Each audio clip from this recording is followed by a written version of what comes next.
UPSC के द्वारा अलग अलग एग्जाम्स में इंडस्ट्रियल रिलेशन सेक्शन और लेबर लॉ सेक्शन से जो क्वेश्चंस आज तक पूछे गए हैं उन सभी क्वेश्चंस को मैं आपसे आज डिस्कस करूंगा। ये जितने भी क्वेश्चंस हैं ये सभी प्रीवियस ईयर के यूपीएससी के द्वारा पूछे गए क्वेश्चन हैं। आइए स्टार्ट करते हैं क्वेश्चन नंबर 1 से। क्वेश्चन नंबर 1 में पूछा है term welfare as a total concept से आप क्या समझते हैं। टोटल वेलफेयर ऑफ कॉन्सेप्ट में किसी भी वर्कर के जो पूरी की पूरी ज़रूरत होती है, यानी कि उसके शारीरिक, मानसिक, नैतिक और संवेगात्मक स्वास्थ्य, इन सब पर ध्यान दिया जाता है। यानी कि वेलफेयर ऑफ टोटल कॉन्सेप्ट ये कहता है कि जो वर्कर होता है, जो किसी इंस्टीट्यूशन में काम कर रहा है, उस पर आप उसके फिज़िकल हेल्थ, मेंटल हेल्थ, उसके मोरल और इमोशनल हेल्थ, इन सभी चीज़ों पर ध्यान देना ही टोटल वेलफेयर कहलाता है। ऑप्शन नंबर ए इसका करेक्ट आंसर है। ऑप्शन नंबर बी जो है, ऑप्शन नंबर बी ये सोशल वेलफेयर ऑफ कॉन्सेप्ट है। सोशल वेलफेयर ऑफ कॉन्सेप्ट में किसी भी वर्कर के और वर्कर के फैमिली और उसके कम्युनिटी के कल्याण करने की बात की जाती है। यानी ऑप्शन नंबर बी जो दिया है ये सोशल वेलफेयर कहलाता है, जिसमें वर्कर के फैमिली और उसके कम्युनिटी के वेलफेयर के लिए जो काम किया जाता है, ऐसा वेलफेयर सोशल वेलफेयर कॉन्सेप्ट कहलाता है। ऑप्शन नंबर सी जो कि टाइम और स्पेस से रिलेटेड है, इसको रिलेटिव कॉन्सेप्ट कहते हैं। रिलेटिव कॉन्सेप्ट ऑफ वेलफेयर में होता क्या है कि अलग अलग देशों में वेलफेयर के अलग अलग स्टैंडर्ड हैं। जैसे कि इंडिया और यूएस के वेलफेयर के स्टैंडर्ड अलग अलग हैं। इंडिया में लेबर के वेलफेयर के लिए अलग अलग रूल्स रेगुलेशंस बने हैं और यूएसए में अलग हैं। तो ये अलग अलग टाइम और अलग अलग प्लेसेस में अलग अलग होते हैं, तो इसको relative concepts all welfare of welfare कहते हैं। Option number C relative concept of welfare है। ऑप्शन नंबर डी ये पॉजिटिव वेलफेयर है। पॉजिटिव वेलफेयर में किसी भी लेबर या वर्कर की जो उसकी बेसिक नीड है, जो उसकी मिनिमम नीड है, जैसे कि रोटी, कपड़ा और मकान, ये चीज़ें प्रोवाइड करने की कोशिश की जाती है पॉजिटिव कॉन्सेप्ट में। ऑप्शन नंबर ए इसका करेक्ट आंसर है। क्वेश्चन नंबर 2 एटोनमेंट एंड इन्वेस्टमेंट, ये जो प्रिंसिपल है एटोनमेंट और इन्वेस्टमेंट यानी कि प्रायश्चित और निवेश, इसमें जो एम्प्लॉयर होता है वो अपने वर्कमैन यानी अपने वर्कर के साथ अच्छा बिहेव करता है, जिससे कि वो सोचता है कि अगर उसने अपने वर्कर के साथ अच्छा बिहेव नहीं किया, यानी उसके साथ स्ट्रिक्टली पेश आया, और तो उसको हो सकता है कि उसका पाप का भुगतान करना पड़े या फिर नेक्स्ट जन्म में उसके साथ ऐसा कुछ गलत हो। इस डर से वो हमेशा अच्छा ही बिहेव करने की कोशिश करता है अपने वर्कर के साथ। तो ये रिलीजियस थ्योरी है। ऑप्शन नंबर डी इसका करेक्ट आंसर है। एटोनमेंट और इन्वेस्टमेंट ये रिलीजियस थ्योरी के अंतर्गत आता है, जिसमें जो एम्प्लॉयर होता है वो अपने वर्कर के साथ बहुत अच्छे से बिहेव करता है, क्योंकि उसको डर होता है कि अगर उसने अच्छा बिहेव नहीं किया, वर्कर का ध्यान नहीं रखा, तो उसको इसका भुगतान करना पड़ सकता है। ये पाप की जो है उसको एक पाप के जैसे फील होता है, इसलिए वो अपने अच्छे काम को करने के लिए वो लगातार तत्पर रहता है। ऑप्शन नंबर डी इसका करेक्ट आंसर है। Which one of the following explanation is indicating by the term welfare as a total concept. अभी क्वेश्चन नंबर 1 में मैंने इसके बारे में बात किया था।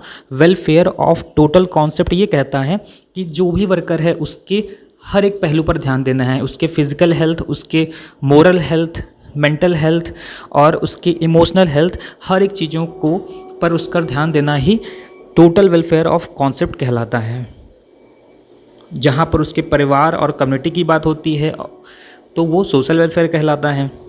और जो तीसरा कॉन्सेप्ट मैंने बताया था वो है रिलेटिव कॉन्सेप्ट, जो कि अलग अलग प्लेस और अलग अलग टाइम पर अलग अलग हो सकता है, इसी को रिलेटिव कॉन्सेप्ट कहते हैं। और चौथा बताया था पॉजिटिव कॉन्सेप्ट, जो कि एक लेबर या वर्कर को मिनिमम नीड जो नीड होती है वो उसको पूरा करने की कोशिश की जाती है। Next question, which one of the following theories of labour welfare is also called efficient theory. Efficient theory को फंक्शनल थ्योरी के नाम से जानते हैं। इफिशिएंट थ्योरी को फंक्शनल थ्योरी के नाम से भी जानते हैं, इसलिए ऑप्शन नंबर ए इसका करेक्ट आंसर हो जाएगा। The assumption that man is selfish and self-centered and always tries to achieve his own ends even at the cost of others explain which theory of labor welfare। इसका option number B correct है। ये police theory कहती है। Police theory बताती है कि मनुष्य स्वार्थी है और वो सेल्फ सेंटर्ड होता है। वह हमेशा अपना ही स्वार्थ को पूरा करने का प्रयास करता है, चाहे दूसरों के कीमत पर हमेशा अपना ही स्वार्थ पूरा करने की कोशिश करता है। ये सिद्धांत, ये प्रिंसिपल पोलिस थ्योरी के अंतर्गत आता है। Statement number 1, industrial relation is currently more influenced by the external market forces than the power play between employees and employers. ये ऑप्शन सही है, पहला स्टेटमेंट सही है।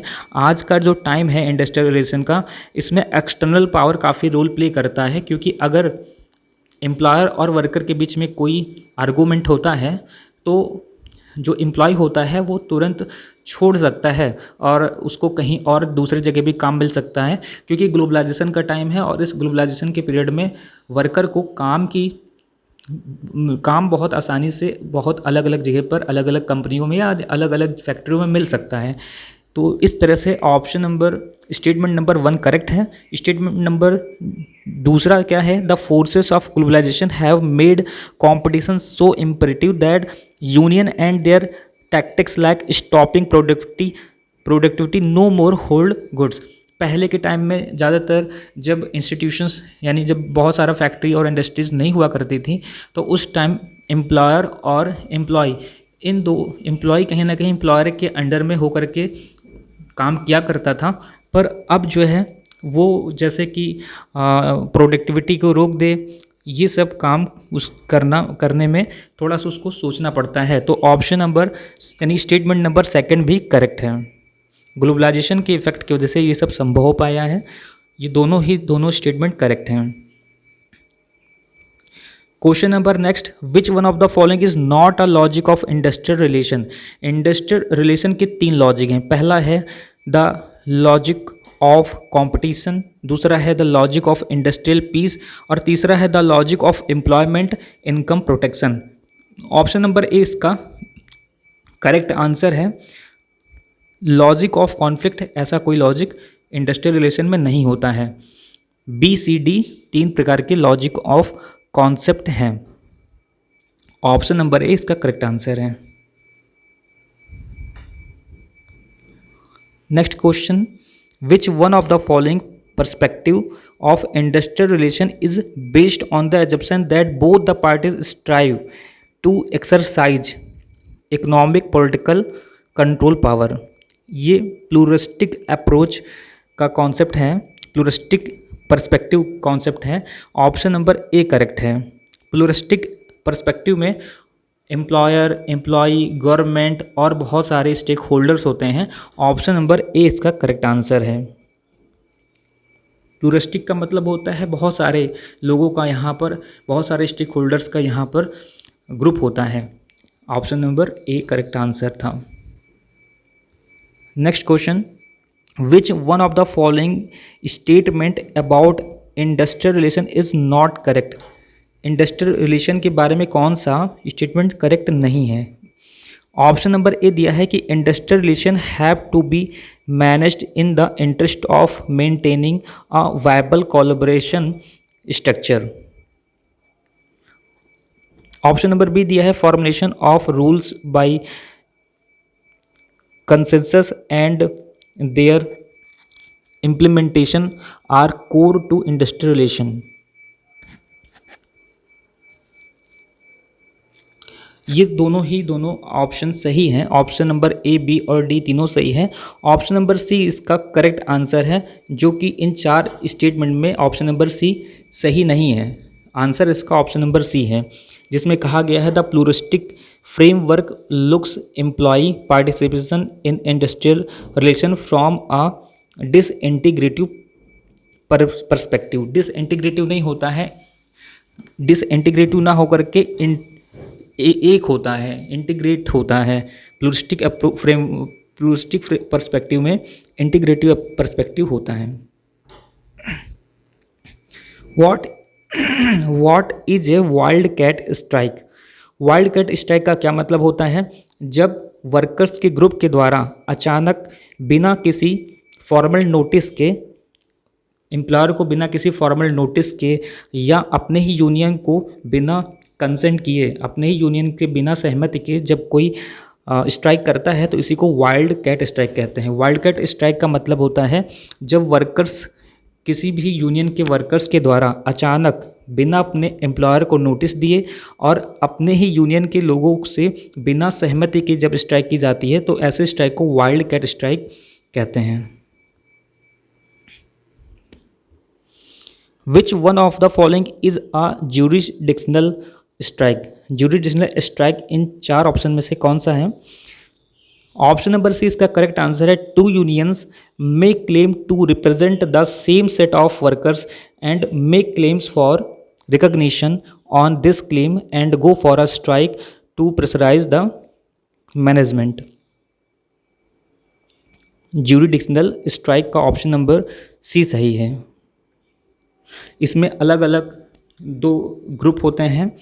जो यूनियन के ग्रुप होते हैं वो अपने अपने अकॉर्डिंग जो है रिप्रेजेंट करते हैं। ऑप्शन नंबर सी इसका सही आंसर है। येलो डॉग कॉन्ट्रैक्ट का क्या मतलब होता है? येलो डॉग कॉन्ट्रैक्ट का मतलब होता है जब कोई भी किसी भी मैनेजमेंट में या जो एम्प्लॉयर होता है वो वर्कर से ये कंडीशन रख देता है, वर्कर के साथ ये शर्त रख देता है कि वो उसको तभी जॉब पर रखेगा जब वो किसी भी यूनियन में शामिल नहीं होगा। तो इसी को येलो डॉग कॉन्ट्रैक्ट कहते हैं। येलो डॉग कॉन्ट्रैक्ट का मतलब है जहाँ पर एम्प्लॉयर एम्प्लॉय से ये शर्त रखता है कि वो जॉब तभी उसको दी जाएगी जब वो कभी किसी भी यूनियन में शामिल नहीं होगा। ऑप्शन नंबर बी इसका करेक्ट आंसर है। The institution of voluntary arbitration as a method of settling dispute. Voluntary arbitration ये महात्मा गांधी के द्वारा बताया गया ये है, जिसमें महात्मा गांधी जी का कहना है कि कोई भी डिस्प्यूट अगर इंडस्ट्री के अंदर होता है तो उसको वॉलंटरी आर्बिट्रेशन यानी कि बातचीत करके, आपस में बातचीत करके एम्प्लॉयर और एम्प्लॉई को और पूरे के पूरे जो यूनियन हैं उन सबको आपस में बातचीत करके सेटल कर लेना चाहिए। जहाँ तक संभव हो कोर्ट जाने की नौबत नहीं आनी चाहिए। तो ऑप्शन नंबर डी इसका करेक्ट आंसर है। In India which one of the following system prevail in respect of adjudication in industrial dispute? Adjudication का मतलब क्या है? प्रयास तो ये करना चाहिए वर्कर्स के ग्रुप को कि वो मामला कोर्ट में लेकर के ना जाएं, लेकिन अगर कोर्ट में वो लेकर चले जाते हैं तो फिर वहाँ पर जो जजों का पैनल होता है उनका जो भी जजमेंट होता है, जो भी उनका डिसीजन होता है, उनको वो मानना पड़ता है। ऑप्शन नंबर डी इसका करेक्ट आंसर है। यानी कि ज्यूरिडिक्शन में होता क्या है कि जो भी जजमेंट होता है वो डिस्क्रिटरी होता है और वो कंपलसरी है। अवार्ड को मानना कंपलसरी है। अवार्ड का मतलब होता है जजमेंट, जो भी जजमेंट आता है वो वर्कर्स को मानना कंपलसरी होता है। ऑप्शन नंबर डी इसका करेक्ट आंसर है। In India which one of the following bodies was created particularly to focus on social and labour issues arising out of the economic reform in 1991? 1991 में जब economic reform हुआ था, यानी 1991 में LPG आया था, ग्लोबलाइजेशन, प्राइवेटाइजेशन, ये सब जब उस टाइम पर लगातार कंटिन्यू चल रहा था तो उस टाइम में इंडस्ट्री की और इंडस्ट्री में काम करने वाले जो वर्कर्स हैं उनके ऊपर उनकी कंडीशन को जानने के लिए जो कमेटी बनाई गई उसे स्पेशल ट्राई पार्टी कमेटी कहते हैं।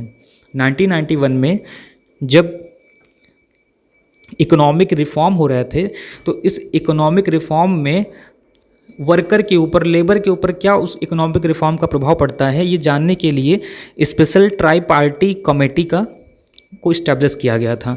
ऑप्शन नंबर सी इसका करेक्ट आंसर है। निम्न में से कौन सा वो रिकमेंडेशन है जो कि सेकंड लेबर कमीशन के द्वारा नहीं दिया गया था? सेकंड लेबर कमीशन ने बहुत सारे रिकमेंडेशन दिए थे जिसमें कि उन्होंने बताया था कि अगर आप धीरे धीरे काम करते हैं इंस्टीट्यूशन में तो वो भी एक प्रकार का स्ट्राइक है। और कोई भी जो पब्लिक यूटिलिटी वाले काम हैं जो बहुत ही इम्पॉर्टेंट है, अगर उसको आप रोक देते हैं तो वो भी एक प्रकार की स्ट्राइक है। Strike ballot for public utility service. Option number D इसका करेक्ट आंसर है। सेकंड लेबर, जो सेकंड नेशनल कमीशन लेबर पर आया था, उसने बहुत सारे रिकमेंडेशन दिए थे, जिसमें कि ऑप्शन नंबर डी इसका करेक्ट आंसर है। ऊपर के 3 सही हैं, ऑप्शन नंबर डी इसका सही आंसर है, जो कि नहीं दिया था सेकंड लेबर कमीशन ने। Out placement is the process of. Out placement का मतलब क्या होता है? अगर किसी एम्प्लॉयर ने अपने यहाँ एम्प्लॉय को रखा हुआ है और कल को उसका काम ख़त्म हो जाता है और उस वर्कर को उसकी ज़रूरत नहीं है, तो उसको कोशिश करना चाहिए कि उसको कहीं नए जगह पर जॉब अवेलेबल करा दें। तो ऑप्शन नंबर सी इसका करेक्ट आंसर है, helping redundant employ to find new job. Out placement का मतलब है कि किसी भी वर्कर को जब उसका काम ख़त्म हो गया या उस वर्कर को अब वहाँ से आउटप्लेस किया जा रहा है, निकाला जा रहा है, तो उसको फिर किसी दूसरी जगह पर काम दिलाने में हेल्प करना ही आउट प्लेसमेंट है। ऑप्शन नंबर सी इसका करेक्ट आंसर है। अगर कोई एम्प्लॉई है जो ज्यूरिडिक्शन यानी जो प्रोसीडिंग होती है कोर्ट की, उससे वो संतुष्ट नहीं होता है, तो वो क्या कर सकता है? वो डी नोवो इंक्वायरी कर सकता है। डी नोवो इंक्वायरी का मतलब होता है नए सिरे से जांच के लिए रिक्वेस्ट कर सकता है। यदि कोई एग्रीव्ड एम्प्लॉय है, यानी कोई व्यथित कर्मचारी है जो कि प्रोसीडिंग से सेटिस्फाई नहीं है, कार्यवाहियों से संतुष्ट नहीं है, तो वो दोबारा से नए सिरे से इंक्वायरी को स्टार्ट करने का अनुरोध कर सकता है। ऑप्शन नंबर बी इसका करेक्ट आंसर है। डी नोवो इंक्वायरी का मतलब होता है नए सिरे से जांच करना। Audi alteram partem is associated with. Audi alteram partem ये एक लैटिन फ्रेज है जिसका मतलब होता है दूसरे पक्ष को भी सुनो। ये ऑप्शन नंबर बी इसका करेक्ट आंसर है। ये एक डिसिप्लिनरी एक्शन होता है। डिसिप्लिनरी एक्शन यानी कि कभी भी कोर्ट को दोनों पक्ष को ही ध्यान में रख करके सुनना चाहिए। अगर किसी एक पक्ष के एविडेंस को ही देखा जाएगा तो दूसरे पक्ष को न्याय नहीं मिल पाएगा। तो ऑप्शन नंबर बी इसका करेक्ट आंसर है, disciplinary action. The first factory act for India was enacted in the year. Bharat में पहला फैक्ट्री एक्ट 1881 में आया और 1948 में भी फैक्ट्री एक्ट आया था, लेकिन भारत का जो पहला फैक्ट्री एक्ट है वो 1881 में आया था, लॉर्ड रिपन के टाइम में। Family planning became the integral part of labour welfare as per the International Labour Organization revolution passed in the year. 1947 में इंटरनेशनल लेबर ऑर्गेनाइजेशन के द्वारा फैमिली प्लानिंग को भी लेबर वेलफेयर के अंतर्गत कंक्लूड कर दिया गया। ऑप्शन नंबर डी इसका करेक्ट आंसर है। इंटरनेशनल लेबर ऑर्गेनाइजेशन ने 1947 में फैमिली प्लानिंग को भी एक लेबर वेलफेयर के रूप में ऐड कर दिया। Which one among the following is the earliest labour law in India. Bharat का जो सबसे पहला, इन 4 ऑप्शन में से जो भारत का सबसे पहला लेबर लॉ आया था वो है फैक्ट्री एक्ट। फैक्ट्री एक्ट 1881 में आया था लॉर्ड रिपन के टाइम में। ऑप्शन नंबर डी इसका करेक्ट आंसर है। कॉन्ट्रैक्ट लेबर जो ऑप्शन नंबर ए में दिया है, contract labour regulation and abolition act, ये 1970 के टाइम में आया था। ट्रेड यूनियन एक्ट ये 1926 में आया था और एम्प्लॉयज़ कॉम्पेंसेशन एक्ट ये 1923 में आया था। ऑप्शन नंबर डी इसका करेक्ट आंसर है। फैक्ट्री एक्ट 1881 में आया था लॉर्ड रिपन के टाइम में, और इंडिया के इंडिपेंडेंस के बाद 1948 में भी फैक्ट्री एक्ट आया था, लेकिन जो पहला फैक्ट्री एक्ट था वो 1881 में आया है। कॉन्ट्रैक्ट लेबर और रेगुलेशन एंड एबोलिशन एक्ट ये 1970 का है। ट्रेड यूनियन एक्ट 1926 का है और एम्प्लॉयज़ कंपनसेशन एक्ट ये 1923 का है। तो सबसे पहला जो श्रम कानून है वो फैक्ट्री एक्ट 1881 का है। The International Labour Organization Convention number 102, the minimum standard of social security was adopted in the year 1952। इसका करेक्ट आंसर है सी। ILO के द्वारा जो मिनिमम स्टैंडर्ड है minimum standard of social security है, ये 1952 में अंगीकार किया गया था, एडॉप्ट किया गया था। Which among the following use to phrase collective bargaining for the first time? Collective bargaining term का पहली बार यूज किसने किया था? सिडनी और बियोट्रिस वेब के द्वारा। ऑप्शन नंबर ए इसका करेक्ट आंसर है। कलेक्टिव बार्गेनिंग टर्म का यूज सिडनी और बायोट्रिस वेब के द्वारा पहली बार यूज किया गया था। कलेक्टिव बार्गेनिंग में क्या होता है कि लेबर यानी जो वर्कर होते हैं उनके द्वारा अपने एम्प्लॉयर से अलग अलग चीज़ों की डिमांड की जाती है, जैसे कि सैलरी की, जैसे कि सैनिटेशन की, जैसे कि और उनको जो है हेल्थ फैसिलिटीज़ या अलग अलग जो उनकी समस्याएं हैं उस पर आपस में बार्गेनिंग होती है। इसी को कलेक्टिव बार्गेनिंग बोलते हैं, जो कि एम्प्लॉयर और एम्प्लॉय के बीच में होती है। सिडनी और ऑप्शन नंबर ए जो सिडनी और बायोट्रिस वेब हैं, इन्होंने इस टर्म को सबसे पहले दिया था। Who among the following propounded the bargaining theory of wages? Wages का बार्गेनिंग थियरी किसने दिया है? जॉन डेविडसन ने। जॉन डेविडसन ने बार्गेनिंग थियरी ऑफ वेजेस दिया है। Right to collective bargaining between employees and workers in India is? Bharat में collective bargaining कैसा है, मीन्स इसमें किस प्रकार का अधिकार है कलेक्टिव बार्गेनिंग करने का? कलेक्टिव बार्गेनिंग करना ये एक वॉल्यूंटरी है लेबर लॉ में, यानी कि वो आपकी इच्छा पर डिपेंड करता है कि अगर आप एम्प्लॉयर से संतुष्ट नहीं हैं तो उसके अगेंस्ट जो है आप जा करके कोर्ट जा सकते हैं। ये कोई कॉन्स्टिट्यूशनल राइट नहीं है, ये कोई ऑब्लिगेटरी नहीं है, मतलब कोई अनिवार्य नहीं है कि आप जो है जा करके उस कलेक्टिव बार्गेनिंग करें। ये आपकी इच्छा पर डिपेंड करता है। ना तो ये कोई फंडामेंटल राइट है, ना तो ये कोई ऑब्लिगेटरी है, और ना ही ये कॉन्स्टिट्यूशनल राइट है। ऑप्शन नंबर बी इसका करेक्ट आंसर है कि ये वर्कर्स के ग्रुप पर डिपेंड करता है, उनकी यूनियन पर डिपेंड करता है कि वो इस चीज़ के लिए कोर्ट जाएं या ना जाएं। तो option number B voluntary under labour law इसका करेक्ट आंसर है। Which one of the following can be considered a precursor of the trade union movement in India? यानी कि ट्रेड मूवमेंट जो कि भारत में 1890 और उसके पहले से ही समय से चल रहा था, इसमें सबसे पहले बॉम्बे मिडलैंड्स एसोसिएशन, बॉम्बे मिल हैंड्स एसोसिएशन है, जिसे कि इन यूनियन आंदोलनों का पूर्वगामी माना जाता है।